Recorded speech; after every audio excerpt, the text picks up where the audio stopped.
Ryan Gosling, Emily Blunt, romance, action, comedy, Aaron Taylor Johnson being a dick, playing the same Kiss song 20 times in a row. This has it all. Let's do it later. Want to go to a beach somewhere? Drink a spicy margarita. Make some bad decisions. Yes.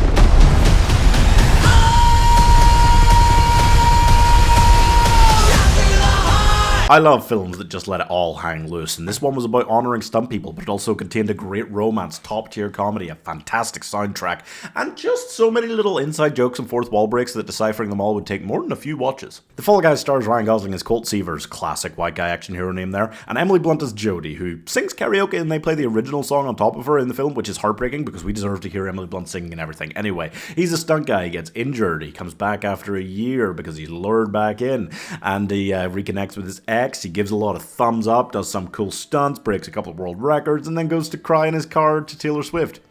And if that isn't what Ryan Gosling stands for as a human being, then I don't know what is. I mean, there are very few films out there which I'll say the primary reason they work is because it's a vibe.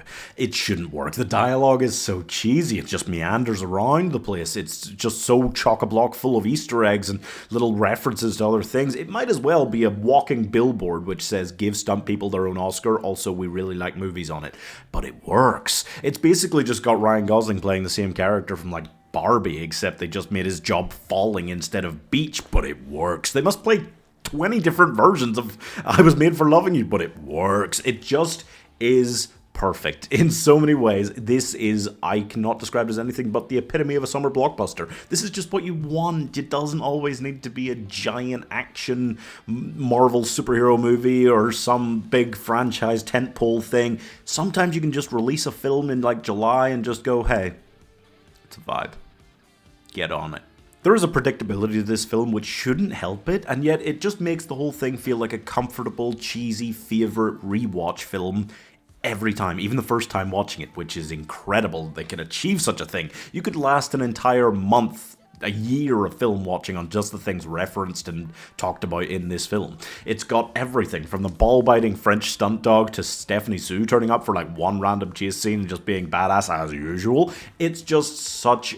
It's a film that is just happy being what it is. Just happy being fun, cheesy, silly, excellent. Just having the pitch perfect, a great romance, like they have a lot of chemistry between them, just great comedy consistently, and really great action moments, and I gotta say, they just figured out, hey, playing I Was Made for Loving You over an action scene, it works really well. Let's do that 10 times in a row, and it's not a film that has some big like social messages going on or anything like that, although it does teach men that it's okay to get injured, break up with your ex because you're just refusing to talk about your feelings, whine over it for a year, cry to Taylor Swift, give a lot of thumbs up, and try to get her back, fiercely. I don't know if that's the message we should be taking away from this, but this film is just here to entertain on another level. That's all it's interested in doing, and it does it so bloody well. You're clearly high, Colton. You're clearly chicken shit. What are you gonna do? Kill me again?